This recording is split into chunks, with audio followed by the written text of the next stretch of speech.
Hey guys, welcome back to my channel. I really hope that you enjoyed the last video and comment and let me know what types of videos you would like to look for in the future, or you would like to hear from me, or topics you would like to hear me talk about.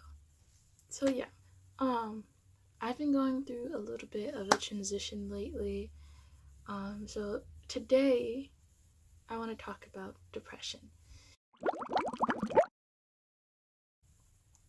Depression is a weird topic for a lot of people, an uncomfortable topic for a lot of people, but it's really essential that our generation starts to break that stigma of depression being like taboo or something that we don't talk about, because um, the only way to kind of alleviate someone from a depressive mood, or to move to a state where you can be happier every day and I don't know, just find joy in your life, you have to talk about it. You have to accept the feelings that you have, and then you have to acknowledge them and figure out a way to deal with them healthily, and figure out a healthy way to deal with them so that you can begin to change whatever it is that needs to change in your life or your state of mind to find that joy and happiness in your life. Um, Personally, for me, this whole semester, depression has been like kind of like weighing on my mind like a dark cloud. And I was really confused because, like, for the past, like, the summer and the semester before this, I was like good. Like, I felt like I had found like this newfound freedom and this new life. And I was like, 2019, like, that's gonna be my year, like, spring semester, like, I'm gonna kill it. And so when I felt these like lingering signs of like a sad, like, depressive mood coming on, because I had them previously, I was like, no. I was like, this can't be happening right now. So in order to kind of avert that crisis, I um started picking up like many activities and participating in many types of bands and stuff. And I was thinking, like, if I just like keep myself busy, and if I'm just like playing with like all these people, and if I improve in like my skills as a musician, I'll be happy. Like, none of this will matter. Like, the sad feelings, like, they won't come, like, because I'll be like upgrading myself. And so in doing that, at first, yes, it was fun, but then it became really stressful because on top of the sad feelings that I was already feeling, I was piling a lot of responsibilities onto it and kind of taking too much on my plate than I could handle.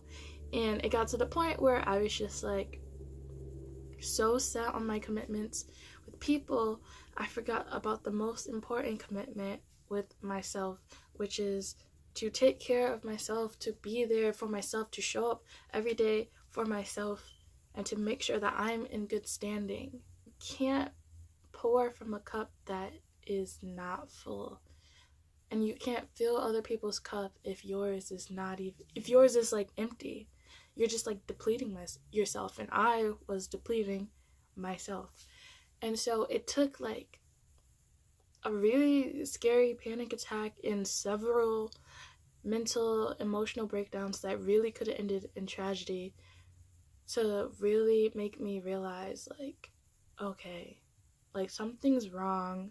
I have to change something. Like, I can't keep putting other people before myself, putting my commitments before my actual like mental and emotional well-being, because it's detrimental. It was detrimental to my health. And so, like, I've kind of spent the last week, or I kind of spent like the last few days trying to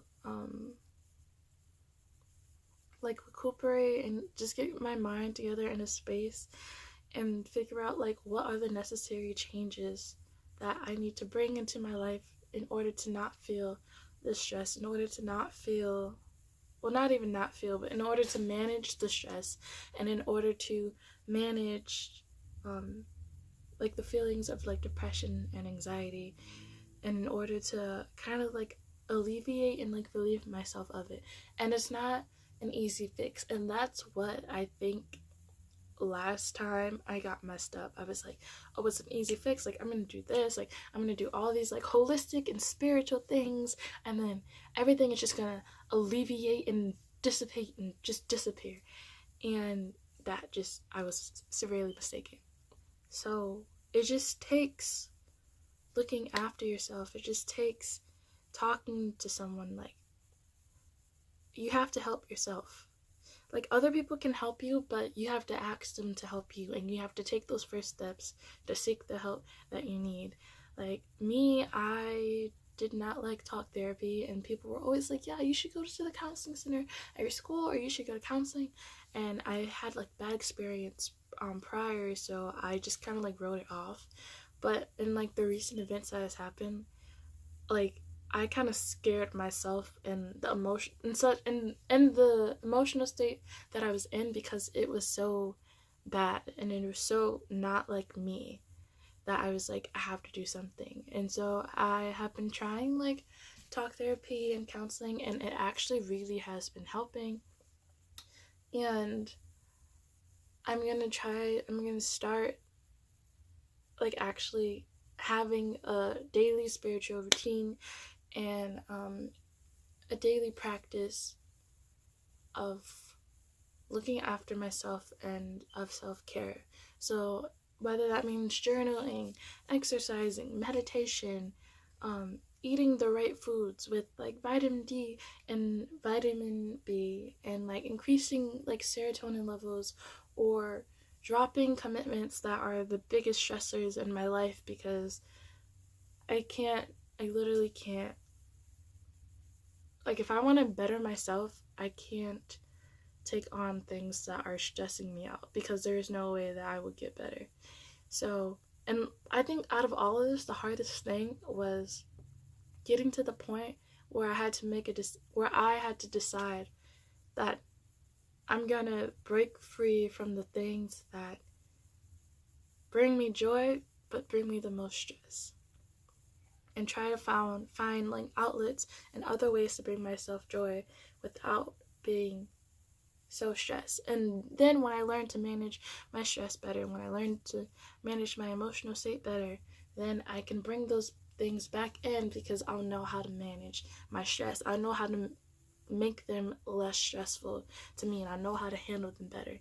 But sometimes it's those hard decisions that you have to make, and I had to make it. And I'm extremely proud of myself now, but it took a lot. It took a lot. And I don't know. I'm too hard on myself as well. But this was like, everyone keeps telling me, like, you like seeking help, you like acknowledging how you feel instead of like suppressing it or ignoring it. That is the first step to healing. That is the first step to creating change within your life. And also, I had to learn to, and also, not I had to learn, but I have to work on being present and not always trying to do something to advance, you know, like, so, like the things that I loved, like I couldn't even enjoy them, because every second I was thinking, how can I be better, how can I be better, how can I be better, when it should have just been like, I enjoy this, I'm doing this because I enjoy it, and so I'm gonna take the time and the moment and be in the present and appreciate it as it is right now. And once you do that, like, naturally change comes when you do, or transformation comes, or like being evolving comes when you do something for long enough. That's a change within itself, that's a transition within itself. So you don't have to do things for the purpose of like being better. You just have to be and allow the change to come naturally. And that is something that that's like my number one. That's like something I really need to focus on. And yeah, thank you for listening to my story and my journey. And if any of these tips helped you, Let me know. I say all these things, I share my story like that in hopes that whatever I say may help you on your personal journey. Because I feel like we learn through experience, and once we go to those experience, we can share those stories and those like life lessons with other people, so they might not have to go through um, the same things that we went through. Like they can like avoid it, or they can do something to help themselves. So thank you for watching, thank you for listening, and I hope you have a great day. Don't forget to like and subscribe to this video and to my channel. Thank you.